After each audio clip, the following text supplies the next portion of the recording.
सो मेरे अजीजों, अगर कोई इवेंट यहाँ पे रहते आ जाता है तो आपका फ़र्ज़ है कि अपने दूसरे भाइयों को भी, जैसे कहने ना कि आवाज़ देगा लुटो दी अला यार गेम फ्री बैठे हैं, उन्होंने इतना भी आवाज़ दे दिया करो भाई आ चल उठ भाई चर्च जाना वा अज फलाने दिन की इबादत है तो ये आपां इबादत करके आनी है। हालेलुया। सो मेरे अजीजों, आज जो हम कलाम मुकद्दस में से सीखने वाले और जो मौजू आज मेरे सामने है, रूहुल कुद्दस का नज़ूल और कलीसिया का आगाज। रूहुल कुद्दस का नज़ूल और कलीसिया का, सब कहे कलीसिया का। और आप गौर करें कि अब तक आपका आगाज खुदावंद यीशु मसीह की हजूरी में अब तक हुआ है कि नहीं हुआ? गौर करने की ये बात है, ये गौर करने की बात है। और कलाम मुकद्दस में लिखा कि खुदावंद यीशु मसीह जी उठने के बाद 40 दिन तक अपने शिगिर्दों के साथ रहे। जाने से पहले उन्होंने हुक्म दिया, जाने से पहले उन्होंने क्या हुक्म दिया था कि थोड़े दिनों के बाद, कि थोड़े दिनों के बाद क्या होगा, कि थोड़े दिनों के बाद तुम, जी बोले कुछ ना कुछ बताए ना, थोड़े दिनों के बाद तुम रूहुल कुद्दस इनाम में पाओगे। अब यहां पर पहला ही एक क्वेश्चन है कि लोग कहते हैं थोड़े दिनों के बाद, और यहां पर बाइबल मुकद्दस में लिखा कि 40 दिन तक खुदावंद यीशु अपने शागिर्दों को नजर आते रहे और उनके साथ रहे। और ईद पेंतिकोस्त को लोग एक और नाम से भी जानते कि 50वां दिन, रूहुल कुद्दस का नज़ूल का दिन। और हम इस बात से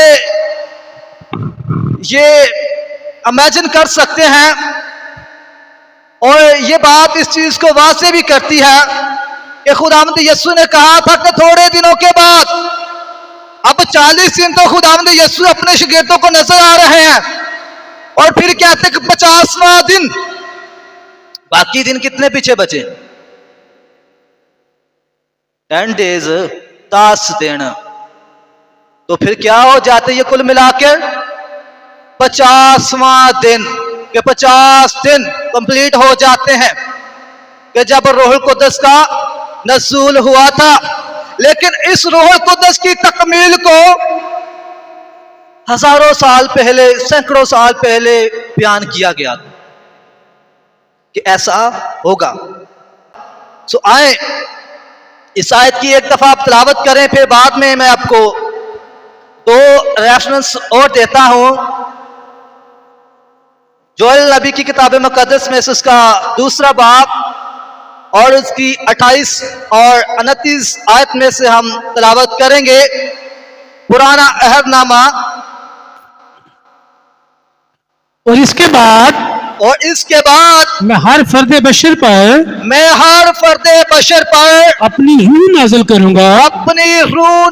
करूंगा, और तुम्हारे बेटे और बेटियां नबुवत करेंगे, तुम्हारे बूढ़े ख्वाब और जवान रोया देखेंगे। बल्कि मैं उन अयाम में के उन दिनों में गुलामों और लोंडियों पर अपनी रूह नाज़िल करूंगा। आमीन आमीन। खुदावंद के पाक कलाम को पढ़े और सुने जाने में खुदावंद की खास बरकत और खुदावंद का शुक्र। सब कहें आमीन जी।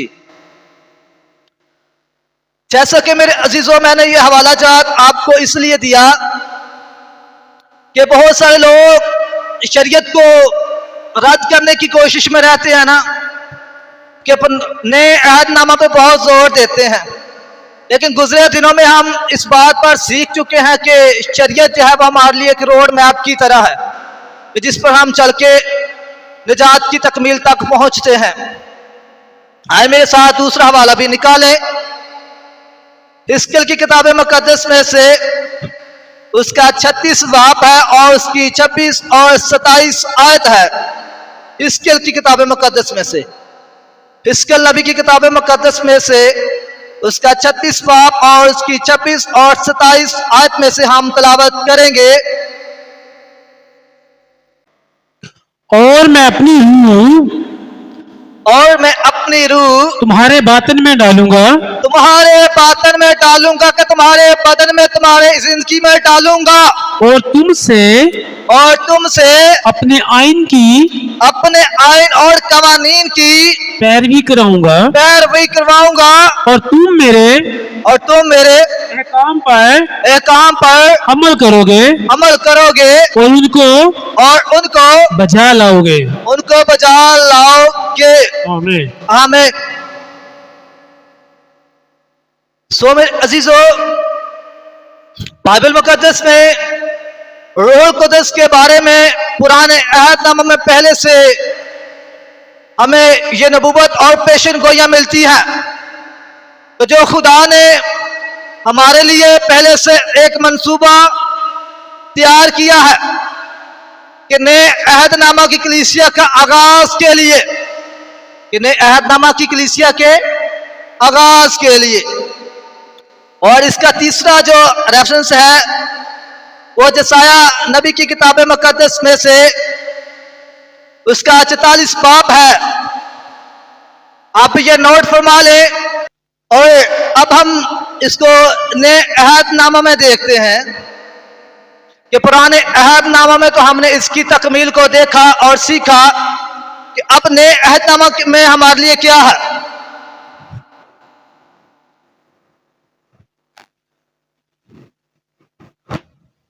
सो मेरे अजीजों, आए मेरे साथ कलाम मुकद्दस में से निकाले और रसूलों के ईमान और उसका पहला बाब है और उसकी 4 आयत में से हम तिलावत करेंगे 5 आयत मुकद्दसा तक। इसकी 4 आयत से हम तिलावत करेंगे 5 आयत मुकद्दसा तक। और उनसे मिलकर उनको हुक्म दिया कि यरूशलेम से बाहर न जाओ, ये बातें बहुत अलग है।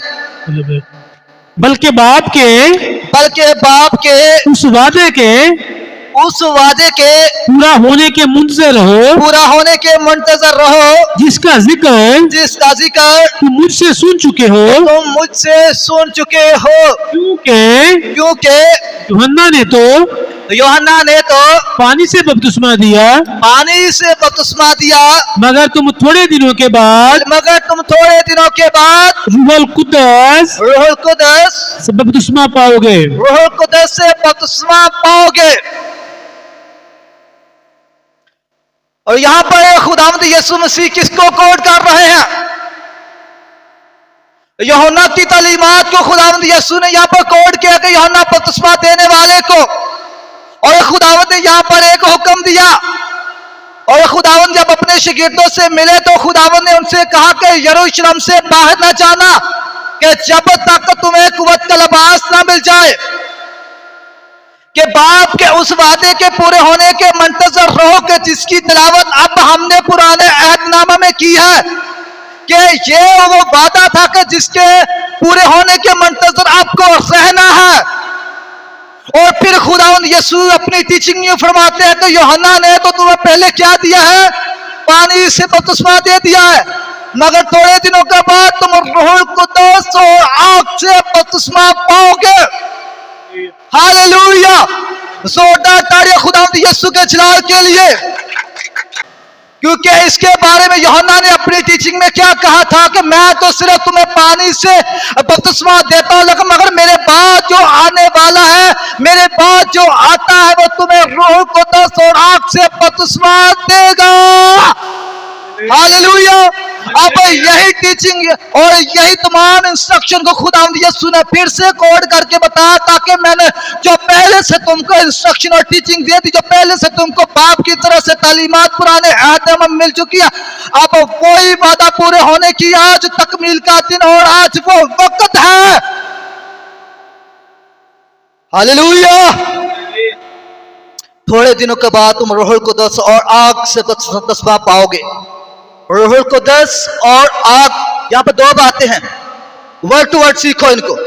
यहाँ पर दो बातें, एक बात नहीं। यहाँ पर रूहुल कुद्दस और आग से तस्बा पाओगे, और इसी बात की 8 आयत में लिखा, लेकिन जब रूहुल कुद्दस तुम पर नज़ूल होगा, तुम कुव्वत पाओगे, यरूशलेम और तमाम यहूदिया और सामरिया बल्कि जमीन के इंतहा तक मेरे गवाह होगे। और शागिर्दों ने जब रूहुल कुद्दस को अपनी जिंदगी में रिसीव किया तो फिर क्या बन गए? वो नहीं बोल रहा, मैं भी आया थले, फिर नहीं गल करनी, नहीं कलाम सीख रहे, तो शागिर्द बाद में क्या बने थे? और गवाह बन गए थे कि खुदा के कलाम को बयान करना उन्होंने शुरू कर दिया। उन्होंने वो कलाम किया कि उस वक्त जब पतरस खुदा के रूह से भर गया, तो जो पहले पतरस डरा बैठा था, पतरस खुदावंद यीशु का 3 दफा इनकार करता है। फिर वही पतरस जब रूह कुद्दस से और आग से बपतिस्मा पाकर बाहर निकलता है, तो फिर क्या करता है? फिर कलाम करता है। फिर क्या बन जाता है? गवाही देना शुरू कर देता है। खुदावंद के लोगों को खुदा का गवाह बनाना शुरू कर देता है। कि यहां पर लिखा कि तुम कुव्वत पाओगे, कि पतरस पहले डरा हुआ था, पतरस सहमा हुआ था, अब पतरस डरता नहीं है। अब पतरस को कोई की धमकी का डर नहीं है, पतरस को मौत का डर भी नहीं। अब पतरस ने क्या पा लिया है? कि रूहुल कुद्दस की कुव्वत पा ली है। और फिर लिखा कि आग का बपतिस्मा, के पतरस ने वो आग से शोला सी फटती जुबान को जब कलाम को अपनी जिंदगी में रिसीव किया, तो फिर उस आग को अपने अंदर नहीं रख सका। फिर उस आग को उसने अपनी जुबान से बयान करके खुदावंद की गवाही दी और लोगों को खुदा का गवाह बना दिया। उस वक्त कितने लोग थे वहां पर? तकरीबन 3000 लोग थे कि जब पतरस ने कलाम किया। तकरीबन 3000 लिखा कि वहां लोग उनमें शामिल हो गए। कि जब पाक रूह कुद्दस आपके बदन आपकी जिंदगी में आता है, तो आप कुव्वत पाते हैं। फिर आप डरते नहीं, फिर आप छुपते नहीं हैं, फिर आप खुदा के गवाह बन जाते हैं। वो गवाह जो बहादुर और दलेरी के साथ खुदा के कलाम की मनाती और खिदमत करते हैं, वो गवाह बन जाते हैं आप। हालेलुया। हालेलुया। और इस वादे को खुदा ने अमाल दूसरे बाब में इसे कंप्लीट किया। ये दिन ईद पेंतीकोस्त का दिन कहलाया, यानी पसा के दिन जो था, कि 50वां दिन।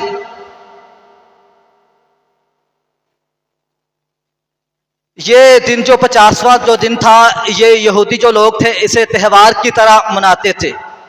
कि जिस दिन ये रूहुल कुद्दस का नज़ूल हुआ ना, तो उस दिन यहूदियों की फसा की ईद होती थी। कि फसा की ईद के तौर पर इस दिन को मनाते थे यहूदी लोग, कि शरीयत मिलने का जश्न मनाते थे। कि शरीयत मिलने का जश्न मनाते थे, और वो शरीयत मिलने का जश्न मना रहे थे उस वक्त। तो फिर उस वक्त क्या हुआ कि कलीसिया का क्या हुआ?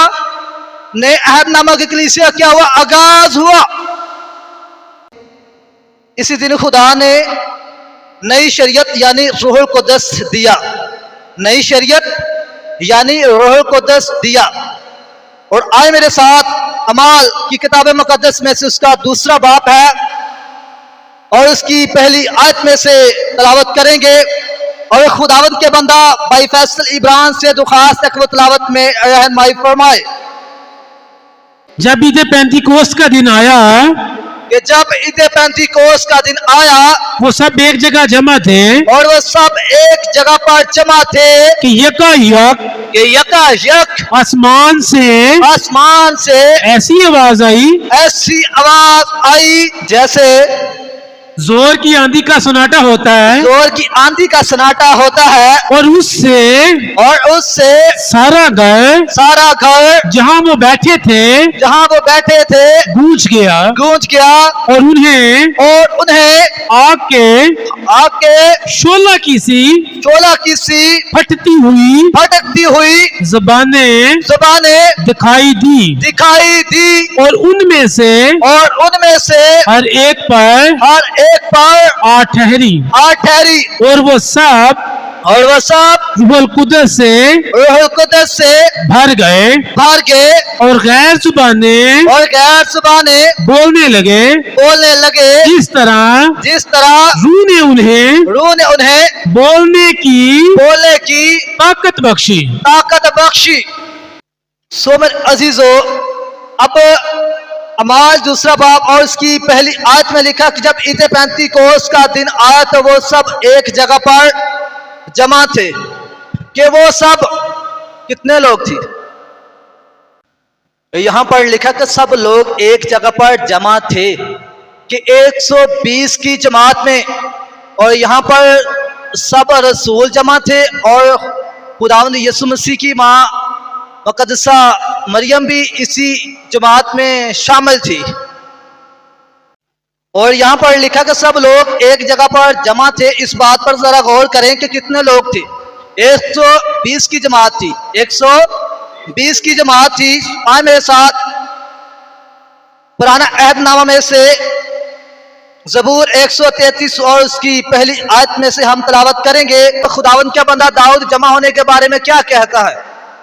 देखो क्या ही अच्छा है और क्या ही दिल फरोतन है कि भाई मिलकर, खुदावंद का बंदा दाऊद कहता कि क्या ही अच्छा और क्या ही दिल फरोतन है कि भाई साहब बाहम मिलकर क्या करें कि खुदा के हुजूर में झुके। और आज हमारी नौजवान जनरेशन जो है वो अपनी मुश्किलात और स्ट्रगल को ही अपनी मसरूफियत समझते हैं कि वो भाई बाहम मिलकर खुदा के हुजूर में झुकते नहीं है। क्योंकि कलाम मुकद्दस में लिखा, खुदावंद ने कहा कि जहां 2 या 3 मेरा नाम लेके जमा होंगे तो मैं उनके बीच क्या होऊंगा, दरमियान मौजूद होऊंगा। और फिर खुदावंद फरमाते कि मैं तुमसे सच कहता हूं कि जमीन पर 2 शख्स किसी एक बात के लिए एतकाद करेंगे तो वो मेरे आसमानी बाप की तरफ से उनके लिए हो जाएगा। और यहां पर कितने लोग हैं? और दिल दस्यो जरा 120 कितने लोग सीगे? 120 की जमात थी। और खुदावन तो कहता है जहां 2 या 3, लेकिन यहां पर तो टोटल 120 की जमात। तो फिर क्या खुदा की हजूरी वहां पे नहीं आनी थी? खुदा की हजूरी भी वहां पे होनी थी फिर, क्योंकि खुदा अपने वादे और अपने कलाम में बरहक सच्चा और खालिस है कि खुदा अपने कलाम के मुताबिक आपकी जिंदगी में काम करता है। और यहां पर दूसरी आयत में लिखा कि यकायक आसमान से ऐसी आवाज आई जैसे कि जोर की आंधी के सन्नाटा की होती है, जोर की आंधी के सन्नाटा की। आज भी कलीसिया एक दिल होकर दुआ करे तो खुदा हरकत में आता है, खुदा हरकत में आता है। हवाला जात नोट फरमाए, मत्ती की अंजील और उसका 18 बाब और उसकी 19 आयत है कि खुदा हरकत में आता है। मत्ती की अंजील और उसका 18 बाब और उसकी 19 आयत है। फिर मैं तुमसे कहता हूँ अगर तुम में से 2 शख्स जमीन पर किसी बात के लिए जिसे वो चाहते हो दुआ करें तो वो मेरे बाप की तरफ से जो आसमान पर है उनके लिए हो जाएगी। उनके लिए क्या करेगा? हो जाएगा। जो मेरा बाप आसमान पर है उनकी तरफ से, आसमानी बाप की तरफ से वो सब कुछ हो जाएगा। लेकिन वहां पर 120 की जमात थी। यहाँ पर हमारे पास कितने लोग होते हैं? लेकिन अगर किसी को साथ मिलकर दुआ करने का कह दिया जाए कि हम साथ मिलकर दुआ में झुकेंगे लेकिन साथ मिलकर दुआ में झुकने का नतीजा तो आपके सामने है कि जब वो 120 की जमात में दुआ में झुके हैं तो रूहुल कुद्दस का नज़ूल उनकी जिंदगी में हुआ कि उनकी जिंदगी बदल गई है और उन्होंने कुव्वत पाई और कुव्वत का लिबास पाया कि जब शागिर्द जो पहले डरे हुए थे और चुपते फिरते थे, अब वो चुपते नहीं है क्योंकि मिलकर ठहरे हैं खुदा के हुजूर में। अक्सर ही कहते हैं ना लोग, एक एक होंदा तो दो दो किन्ने हो जाते हैं, 11 हो जाते ने। और अब यहाँ पर लिखा कि आसमान से जोर के आंधी की सन्नाटा की आवाज आई। अब खुदा की हजूरी का ये एक बड़ा सिंबल है कि वहां पर क्या हुई थी, वहां पर खुदा की हजूरी थी कि वहां पर खुदावंद मौजूद था। वहां पर खुदावंद क्या था, मौजूद था। यकायक आसमान से ऐसी आवाज आई जैसे जोर के आंधी के सन्नाटा की आवाज होती, सारा घर गूंज उठा।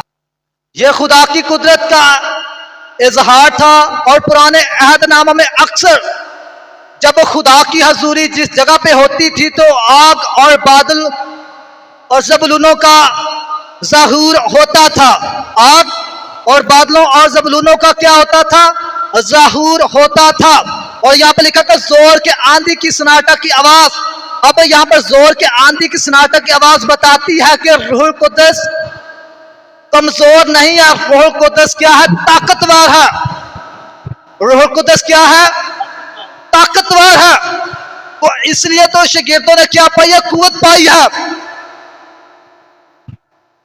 और बाद में वर्ड लिखा कि सारा घर गूंज गया। यानी जो कुछ खुदा करता है वो छुपता नहीं, कि जो कुछ खुदा करता है वो छुपता नहीं। अगर खुदा आज आपको पाक रूहुल कुद्दस की नेमत से भर देता, खुदा अपने रूह से भर देता, अगर खुदा आपको खड़ा करता है तो आप चुप नहीं सकते। आप साहिर होंगे, खुदा आपको साहिर करेगा, खुदा आपको बुलंद करेगा। तो इसलिए जब उस दिन रूहुल कुद्दस का नज़ूल हुआ, वो सारा घर उस आवाज से गूंज गया, तो फिर वो चुपने की कोई भी अलामत नहीं रही। जब रूहुल कुद्दस आता है तो जिंदगियां बदल जाती हैं। तो जब रूहुल कुद्दस आता है तो जिंदगियां बदल जाती हैं। अब देखते हैं कि रूहुल कुद्दस आकर हमारी जिंदगी में काम क्या करता है। जब रूहुल कुद्दस हमारे बदन हमारी जिंदगी में आता है तो सबसे पहले ये काम करता है कि गुनाह का एहसास दिलाता है, कन्वेंशन को पैदा कर देता है, अंदर हमारे अंदर गिल्ट को पैदा कर देता है। जब रूहुल कुद्दस अंदर आता है कि हमें गुनाह और नेकी के बीच का अंदाजा और हम इस चीज को मालूम करना शुरू कर देते हैं कि ये गुनाह है, ये गलत रहा है और ये सही रहा है। खुदा का रूह सबसे पहले हमारी जिंदगी को तब्दील करता है, एक कन्वेंशन को पैदा कर देता है, गिल्ट को पैदा कर देता है, एहसास से गुनाह को पैदा कर देता है और दिल को तौबा की तरफ मोड़ देता है। दिल को क्या करता है कि तौबा की तरफ मोड़ देता है और छुपी हुई चीजों को रोशनी में लाता है। छुपी हुई चीजों को क्या करता है, ते शागिर्दां नूं किथे लिआंदा सी, केड़ी रोशनी च लैके आया सी। वो छुपे बैठे थे, छुपते फिरते थे, मारे मारे फिर रहे थे और उन्होंने 120 की जमात में बैठकर दुआ की और ये दुआ उन्होंने खुदावंद के हुक्म के मुताबिक की थी कि खुदा के हुक्म को माना था। अब अगर खुदा आपसे बात करता ना कि बेटा इतने दिनों तक, इतने महीनों तक आपको ठहरना है, तो आज लोग कलीसिया नहीं ठहरती, कलीसिया पास्टर तब्दील करती है, चर्च तब्दील करती है, लेकिन अपनी शिफा रुकी हुई की वजह को जानने की कोशिश नहीं करती कि खुदा ने अब तक मुझे क्यों रोका हुआ है। भाई इस बात के बारे में गौर नहीं करता, अब तक मेरी तरक्की क्यों रुकी हुई है, अब तक मेरी सरफराजी क्यों रुकी हुई है, कि खुदा ने मुझे किस काम के लिए भेजा, मैं क्या कर रहा हूं, कि खुदा ने मेरे लिए क्या इंस्ट्रक्शन दिया मुझे। और शागिर्दों ने खुदावंद की इंस्ट्रक्शन को माना था क्योंकि खुदावंद ने उनको हुक्म दिया था उनसे मिलके के बाप के उस वादे के पूरे होने के मंतजर रहो कि जिसका जिक्र तुम मुझसे सुन चुके हो। हालेलुया। और तीसरी बात, अंदर से बदी को निकाल देता है, पुराने दिल को निकाल कर नया दिल अता करता है कि जिसमें मोहब्बत, खुशी, अमन, सब्र, मेहरबानी, नेकी, वफादारी, हलीमी और आजिज़ी और परहेजगारी, ये सब फल आपके अंदर पैदा करता है जब रूहुल कुद्दस आपकी जिंदगी में आ जाता है। हालेलुया। अब आ जाते हैं जी हम तीसरी आयत को हम जब देखते हैं, उन्हें आग सी शोला सी फटकती हुई जुबानें। अब आग सी शोला सी फटकती हुई जो जुबानें है वो पाकीज़गी की एक बड़ी अलामत और एक बड़ी गवाही है, पाकीज़गी की।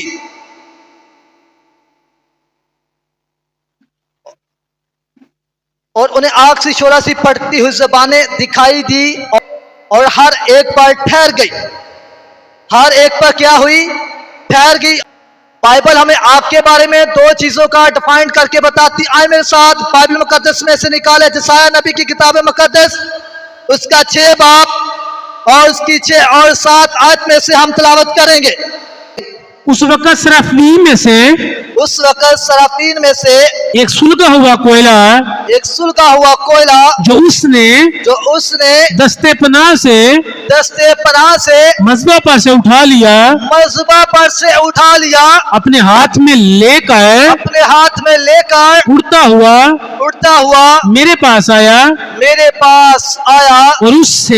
और उससे मेरे मुंह को छुआ और कहा देख उसने तेरे लबों को छुआ, बस तेरी बदकिरदारी दूर हुई और तेरे गुनाह का कफारा हो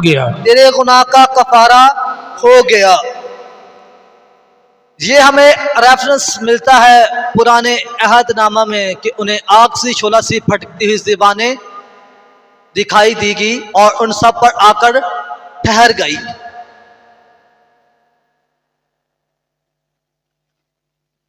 और आग सी शोला सी फटकती ज़बानें ही क्यों ठहरी?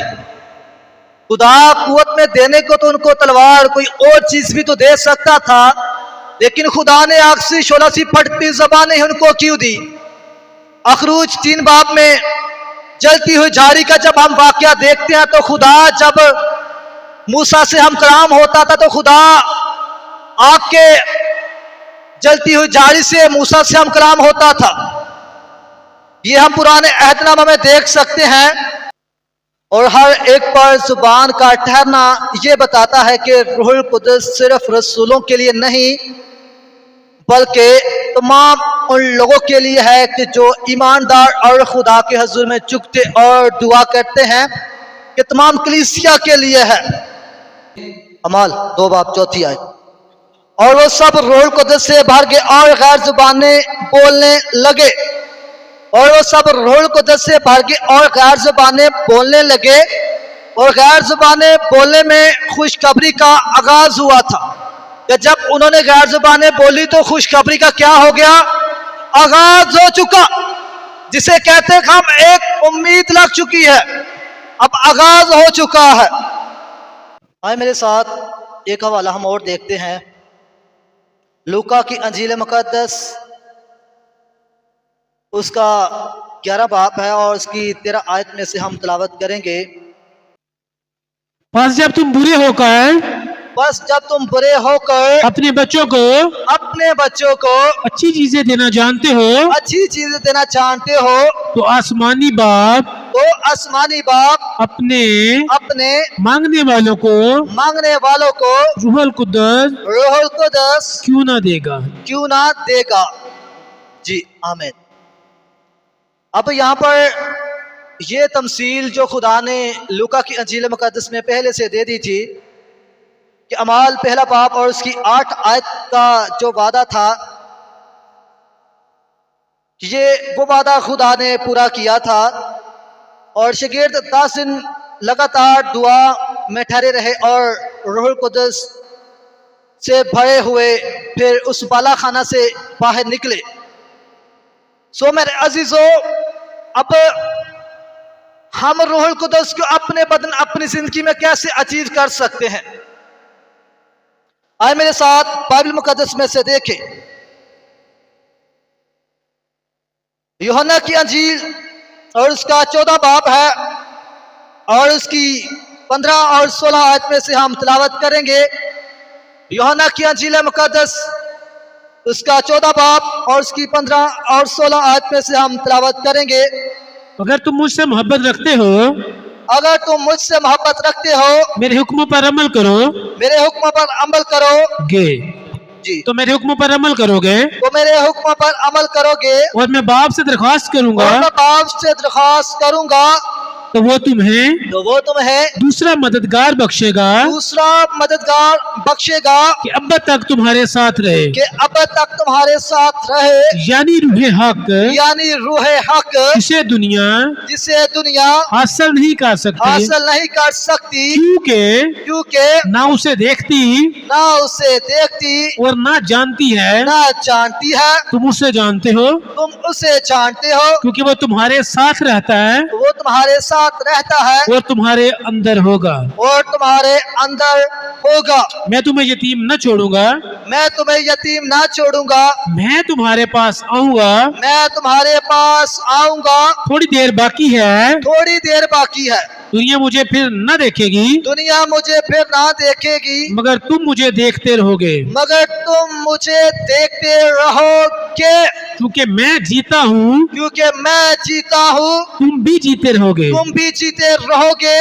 उस रोज तुम जानोगे मैं अपने बाप में हूँ, और तुम मुझ में, और मैं तुम में। जी।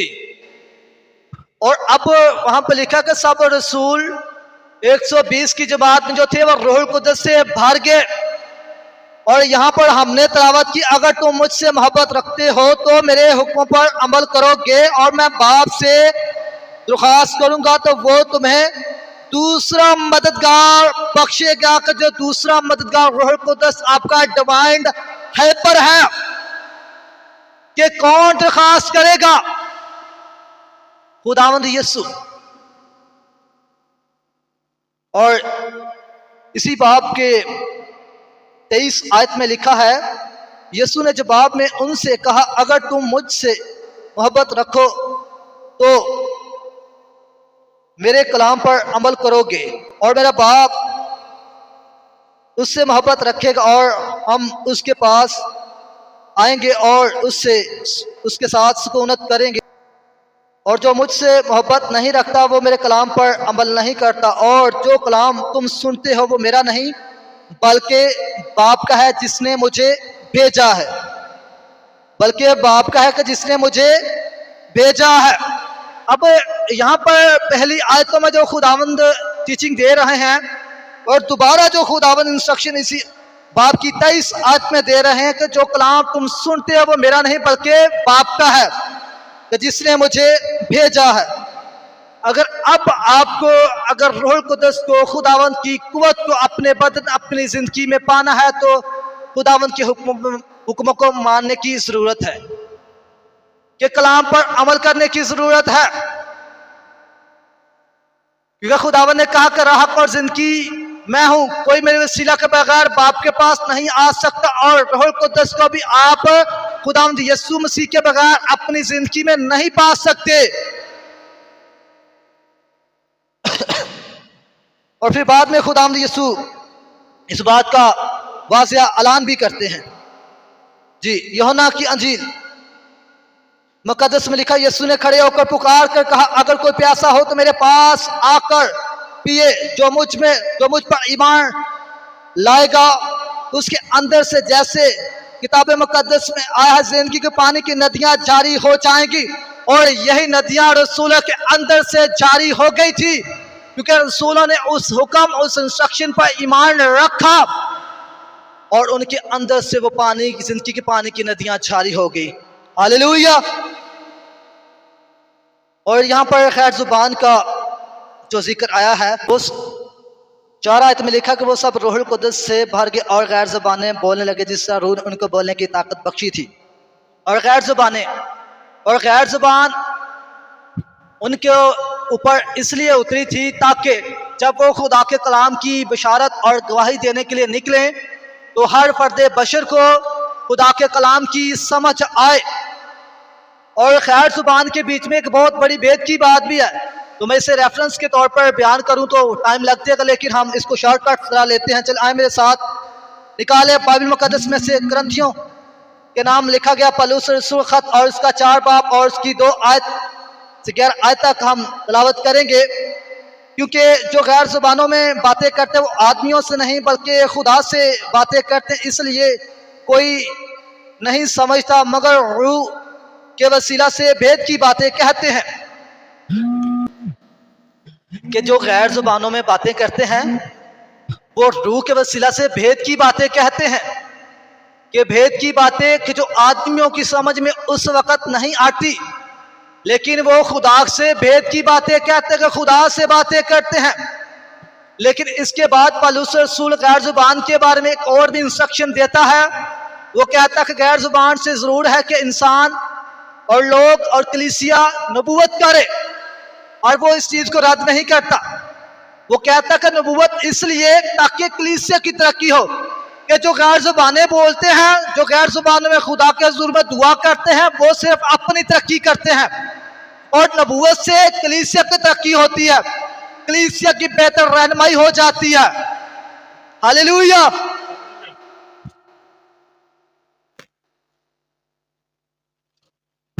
और 2 बाब की इस तरह आयत में लिखा है, खुदावंद फरमाता कि आखिर के दिनों में ऐसा होगा कि मैं अपने रूह में से हर बशर पर डालूंगा, और तुम्हारे बेटे और तुम्हारी बेटियां नबूवत करेंगे, और तुम्हारे जवान रोए और बुरे ख्वाब देखेंगे। बल्कि मैं अपने बंदों और अपनी बंदियों पर भी उन दिनों में अपने रूह में से डालूंगा और वो नबूवत करेंगी। कि आखिर के दिनों में, और मैंने पहले बताया कि ये रूहुल कुदस की जो नेमत है ये रसूलों तक महदूद नहीं रही, बल्कि ये सब के लिए है। ये सब के लिए है, क्योंकि इसी रूह के वसीला से किसी को मौजे करने की नेमत मिलती है, किसी को नबूवत करने की, किसी को हिकमत और इल्मत का कलाम, किसी को बदरोह निकालने के इम्तियाज, किसी को बदरोह के ऊपर इख्तियार होता है। यानी कि रूह एक और तस्वीरें अलग अलग है, और ये सब तस्वीरें मिलकर एक ही रूह पैदा करता है। तो इसलिए आपके बदन, आपकी जिंदगी में रूहुल कुदस का नज़ूल होना बहुत जरूरी है। हालेलुया। सो मेरे अजीजों, मुआद तो बहुत है, लेकिन मैंने शॉर्टकट किया तो मेरे ख्याल से समझ आपको नहीं बीच में सही होगी। शॉर्टकट ना करता तो टाइम बहुत हो जाता। सो मेरे अजीजों, हमें भी अपनी दुआ या जिंदगी को रसूलों की दुआ जिंदगी की तरह बनाने की ज़रूरत है कि खुदा हमें भी रूहुल कुदस से भर दे। अगर रूहुल कुदस आपकी ज़िंदगी में आ गया तो आपके अंदर हिकमत और अक्लमंदी ऑटोमेटिक ही शुरू हो जाएगी, क्योंकि ये सब तस्वीरें खुदावंद का पाक रूहुल कुदस पैदा करता है, खुदा का रूह पैदा करता है। हालेलुया। और सबसे बेहतर मैं आपको एक एडवाइस देता हूँ कि आप सिर्फ गैर ज़बानों का तर्जमा भी मांगे खुदा से। नाल दा गैर ज़बान बोलन ना तुहानू, तुसी खुदा को ये भी नेमत मांग सकते हो, खुदावंद तो मुझे गैर ज़बानों का तर्जमा करने की नेमत दे। ये भी नेमतें हैं, बेटियों के पास भी हैं, खातमों के पास भी हैं, और पुराने यादनामे में तो रूहुल कुदस और खुदावंद ने पाक रूह की नेमतें नबियों को तरह तरह की नेमतें दी हैं। ख्वाब किसी को आता है, ख्वाब कोई देखता है, ख्वाबों की ताबीर कोई बताता, तो ये किसके वसीला से बताते हैं? वो रूह के वसीला से बताते हैं। कि खुदा से मांगते हैं, खुदा रूह के वसीला से उनकी क्या करता है? हदायत करता है, उनकी रहनुमाई खुदा करता है। हालेलुया।